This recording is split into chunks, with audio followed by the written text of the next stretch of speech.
Final Destination Bloodlines. Okay, so I've never actually watched a Final Destination movie prior to this one. I've seen many clips from them before. I remember as a kid kind of being fascinated with like a freeway scene and then the roller coaster scene in I think that was the third one. And I knew the general concept, but I'm not what you would call a Final Destination fan or anything like that. I really had no intention of seeing this sixth installment, Bloodlines, but the marketing campaign got me. When I was scrolling through Facebook or Instagram or whatever and I saw the little pop-up that said 93% on Rotten Tomatoes, I was like, wow. And I went and checked IMDb and it said 7.1. I was like, there's no way. Like, well, you know what? I got nothing better to do than go see a new Final Destination movie and talk about it on my channel. So, here we go. So Caitlin Santawana stars as our main character, Stephanie. Keeps having these nightmares about her grandmother from the 60s and she's wondering what it all means. So she approaches her uncle, who explains that her grandma is actually completely crazy and they've had to basically put restraining orders on her and distance themselves from her because she was so afraid of her children or family dying that she got really obsessive over them and didn't want to leave the house. And anyway, so the granddaughter goes and visits the grandmother and finds her in this cabin that she's, booby-trapped up, and she's protecting herself and isolating herself from the inevitable death that is chasing her.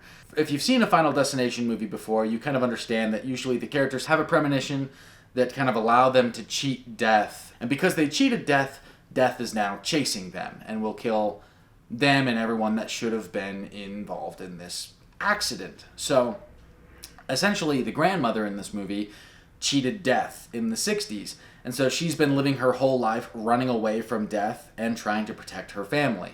Once death has claimed its victim, if that victim has had any kids or a family tree that's gone from there, death will continue to go after those bloodlines, hence the name Bloodlines. And that's really as far as I'll go to kind of say. That's like a lot of the setup. I don't want to get into any spoilers or other things. But you know what? This movie was a blast. I had such a fun time watching it. The opening sequence takes place in this 1960s skyscraper, and I thought it set the tone very well at the beginning because it's filled with a lot of really far-fetched or cheesy things, but it kind of gives this vibe that the movie just knows it's going to be cheesy and to just roll with it. It leaned into the ridiculousness of its concepts and some of its plot conveniences you can kind of forgive when the movie itself is presenting them just earnestly. I think it walked a fine line of not going to like the satire or meta stuff like the Scream movies do, and it didn't have to like make excuses for itself. It just said, hey, we're gonna do this and we're just gonna have fun with it. Once the characters in the film learn that death is chasing them and really buy into that, it becomes a really fun movie. I really like how each character responds to the feeling of they're up next and how they try to escape or cheat death. I think that the interactions between the whole cast was really fun. Their chemistry was great. A huge standout for me was Richard Harmon as Eric. He was so funny in this movie. For the most part, the movie was just having fun being a Final Destination movie and being an entertaining film, and that's when it was at its strongest.